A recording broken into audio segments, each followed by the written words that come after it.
नमस्कार, स्वागत है आपका संवाद 365 में। आपके साथ मैं हूं दिग्विजय सिंह चौहान। हाजिर हूं उत्तराखंड की खबरों को लेकर। आइए नजर डालते हैं उत्तराखंड में क्या कुछ खास चल रहा है, क्या कुछ उत्तराखंड की खबरें हैं। टिहरी में बढ़ते कोरोना संक्रमण की वजह से बौराड़ी शहर में नगरवासियों की चिंताएं भी बढ़ने लगी हैं। बौराड़ी के मुस्लिम मोहल्ले के भाग 1 और 2 में लगभग 23 कोरोना पॉजिटिव केस आए हैं, जिसके बाद इनकी संख्या बढ़ने पर नई टिहरी शहर में वर्तमान में 10 कंटेनमेंट जोन बन गए हैं, जबकि जिले में 19 कंटेनमेंट जोन बनाए गए हैं। कंटेनमेंट जोन में पुलिस की तैनाती कर दी गई है ताकि कोई भी इन कंटेनमेंट जोन में आ न सके। मुस्लिम मोहल्ला है, इसमें 16-17 लोग पॉजिटिव आए थे, तो तब से ही है यहाँ कंटेनमेंट जोन बनाया गया और कोई भी व्यक्ति इस कंटेनमेंट जोन से ना तो बाहर जाने दिया जा रहा है, ना अंदर किसी को बढ़ने दिया जा रहा है।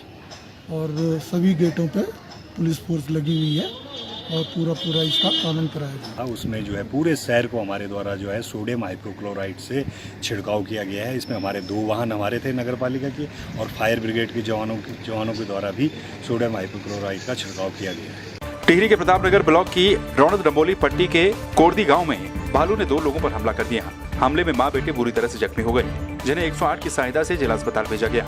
लोगों ने वन विभाग से घायलों को आर्थिक सहायता देने की मांग भी की है। 2 लोग आ रखे हैं भालू के हमले से घायल होके, जिसमें से काफ़ी चोट लगी है दोनों लोगों को, जिसमें से एक महिला है, उनके फेस पे भी चोट है, और एक पुरुष है जिनके सर पे काफ़ी चोटें हैं। तो दोनों को फर्स्ट एड दे रहे हैं, सूचरिंग हो रही है, और महिला की जबड़े की हड्डी भी फ्रैक्चर है, तो उनका एक्सरे कराने के बाद इनको स्टेबल करने के बाद हो सकता है कि हम इनको नीचे रेफ़र करें हायर सेंटर में, क्योंकि प्लास्टिक सर्जरी की ज़रूरत पड़ेगी कि फेस पे काफ़ी ज़्यादा गहरा घाव है। यही खेत में जो मकान के आगे जो है ना खलिहान में जो है पोतरू खिला रही थी, तो एकदम जो है जैसा बगल में से भालू निकला तो इनमें झपट पड़ा मेरी घरवाली के पास। और उतने में जब वो चिल्लाने लगे तो उतने में लड़का आया अंदर से, लड़का छुटाने लगा तो उसमें भी उसको भी काट दिया। और जब सारे इकट्ठे हो गए हम तो एकदम नीचे को खेत में भाग गया। फिर पौड़ी में दिग्मोहन नेगी के साथ ही कई लोगों ने आम आदमी पार्टी की सदस्यता ग्रहण कर दी। इन सभी लोगों ने आम आदमी पार्टी के उत्तराखंड प्रभारी दिनेश मोहनिया और प्रदेश अध्यक्ष SS कलेर की उपस्थिति में आम आदमी पार्टी की सदस्यता ग्रहण की। उत्तराखंड प्रभारी दिनेश मोहनिया ने कहा कि आने वाले चुनाव में आम आदमी पार्टी नहीं बल्कि आम आदमी की सरकार बनेगी। कार्यक्रम की अध्यक्षता प्रेम सिंह रावत और संचालन मनीष कुक्षाल स्वतंत्र ने किया। आज सामाजिक जीवन से मैंने राजनीतिक सफर की शुरुआत करी है और विगत कुछ समय से एक लगातार जो मैं अपने साथियों से और लोगों से मिल रहा था, संपर्क कर रहा था। लोग अब दोनों ही दलों को 10-10 साल देख चुके हैं, देखकर उनको जिताकर, और उन्होंने देखा है कि किस तरीके से सिर्फ चुनावी वादे चुनाव के टाइम पर ही रह जाते हैं और वो ज़मीन पर नहीं उतर पाते हैं।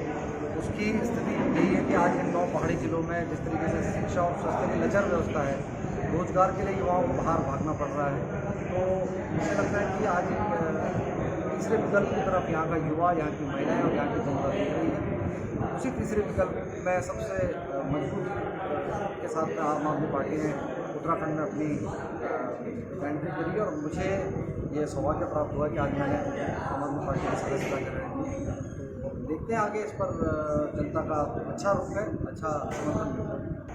देखिए, हमारी पार्टी का ये कल्चर रहा है, जो जनता चाहती है वो करते आए हैं, और मैं ये चाहूँगा यहाँ की भी जनता जो एक ईमानदार अपने प्रदेश की, अपने क्षेत्र की सेवा कर पाए, उसी को यहाँ की जनता चुन के आम आदमी पार्टी के पास भेजे और उसी आदमी के अंदर ही ये सरकार बने। और जो यहाँ की समस्या है, जो मुख्यमंत्री जी अपने गृह क्षेत्र में नहीं कर पाए, एक विधायक उठे और उससे बेहतर करके दिखाए, वही हमारी सबसे बड़ी जीत होगी, वही जनता की जीत। हमारा ये प्रयास है और हमारी पार्टी की नीति है कि हम जगह जगह जाके सामाजिक कार्यकर्ताओं को, समाज में जिन्होंने अच्छा काम किया है उन लोगों को जाके अप्रोच करते हैं कि समाज सेवा राजनीति में रह के भी की जा सकती है। उसी कड़ी में आज दिग्मोहन नेगी जी ने आम आदमी पार्टी को ज्वाइन किया, उनका पार्टी में हार्दिक स्वागत है। साथ ही साथ मेरा ये मानना है कि हम सब चाहे नीति बताते वक्त, चाहे कैंडिडेट चुनते वक्त, सब चीज़ें यहाँ की जनता पे छोड़ते हैं। जनता तय करती है कि यहाँ से कौन सा प्रत्याशी होगा, कौन यहाँ से विधायक बनेगा, कौन यहाँ से मेयर बनेगा और कौन यहाँ से मुख्यमंत्री बनेगा। तो अभी बहुत लंबा समय बाकी है, लगभग 1.5 साल अभी चुनाव में बाकी है। जब निश्चित और सही समय आएगा तो निश्चित तौर पर उसकी भी घोषणा हम जरूर करेंगे और साथ ही साथ मीडिया के बंधुओं को सबसे पहले जानकारी देंगे कि आम आदमी पार्टी किसको टिकट देने जा रही है। लेकिन मेरा ये मानना है कि जिस तरीके की एनर्जी और जिस तरह की ऊर्जा मैं आज संकुली में आज मैं देख रहा हूँ, निश्चित तौर पे 2022 का जो चुनाव है वो काफ़ी रोमांचक रहने वाला है और जिस तरह की ऊर्जा शक्ति है, निश्चित तौर पे हम उत्तराखंड में एक बड़ा बदलाव होते हैं। हरिद्वार में संतों की बैठक का दौर जारी है। आज फिर से महानिर्वाणी पंचायती अखाड़े के महामंडलेश्वर और बड़ा उदासीन अखाड़े के महामंडलेश्वर ने कुंभ मेले को लेकर प्रशासन को चेताया कि जल्द ही कुंभ का कार्य पूरा कर लिया जाए। संतों का कहना है कि भारतीय संस्कृति और सनातन धर्म को बचाने के लिए कुंभ का होना अत्यंत आवश्यक है। जिस तरह से वैश्विक महामारी कोरोना वायरस चल रहा है, उसको लेकर भी उन्होंने कहा कि प्रत्येक शताब्दी के बाद एक ऐसी महामारी आती है जिससे पूरी दुनिया प्रभावित होती है। वहीं उन्होंने ये भी कहा कि दिसंबर तक कुंभ के कार्य पूरे करने के लिए प्रशासन को जिम्मेदारी तय करनी चाहिए। ऐसा है, कुंभ तो होगा, यह निश्चित है। कुंभ का होना अति आवश्यक है, क्योंकि ना तो कुंभ को आगे बढ़ाया जा सकता है, ना पीछे हटाया जा सकता है। कुंभ का जो विधान है वो कुंभ अपने समय पर ही होगा। बाकी जहाँ तक बात है तैयारियों की, तैयारियाँ जिस स्तर से होनी चाहिए थी उस स्तर से तैयारियाँ नहीं हो पाई हैं। कारण जो वैश्विक महामारी कोरोना काल चल रहा है, उस कारण से तैयारियाँ नहीं हो पाई हैं। अभी सरकार ने भी जो है क्या नाम है डेडलाइन दी है, दिसंबर तक सारे कार्य हो जाने चाहिए। जो क्या नाम है अस्थायी कार्य हैं और अस्थायी कार्य हैं, जैसे अस्थायी कार्य हैं वो कार्य हो रहे हैं और जो अस्थायी कार्य हैं वो कार्य नहीं हो रहे हैं।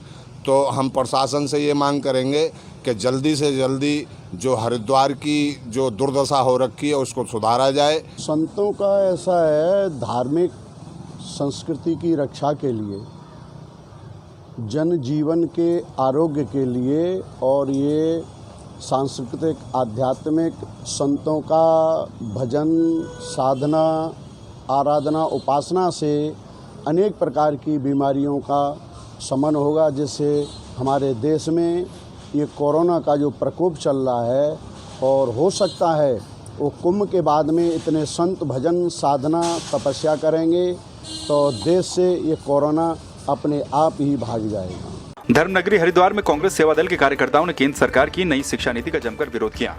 इस दौरान कार्यकर्ताओं ने केंद्र सरकार के खिलाफ जमकर नारेबाजी की और प्रदर्शन भी किया। वहीं कांग्रेस सेवा दल यंग ब्रिगेड के प्रदेश उपाध्यक्ष विशाल राठौड़ ने कहा कि नई शिक्षा नीति सभी के लिए नुकसानदायक है। नई शिक्षा नीति किसी के लिए उपयोगी साबित होने वाली नहीं है, क्योंकि इसमें बच्चों का भविष्य बर्बाद हो जाएगा।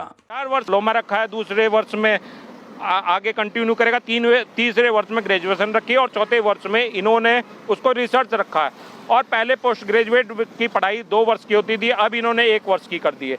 एमफिल की इन्होंने पढ़ाई खत्म कर दी है। दूसरी बात, 6 वर्ष से ये कह रहे हैं कि हम बाहर की यूनिवर्सिटियों को यहाँ बुलाएंगे, यानी कि शिक्षा का भी बाजारीकरण करना चाहते हैं। ऑक्सफोर्ड को बुलाना चाहते हैं, कैम्ब्रिज को यहाँ बुलाना चाहते हैं। तो भारतीय यूनिवर्सिटियों में ये बच्चे कैसे पढ़ पाएंगे गरीब मजदूरों के? वो यूनिवर्सिटी यहाँ आएगी तो अपने बाजारीकरण के हिसाब से वो पैसा लगाएगी और शिक्षा में पैसा कमाएगी, जहाँ पर गरीब बच्चों का पढ़ना दूभर हो जाएगा। ये एक मोदी सरकार का पूंजीकरण को बढ़ावा देने के लिए शिक्षा नीति में बदलाव किया गया है।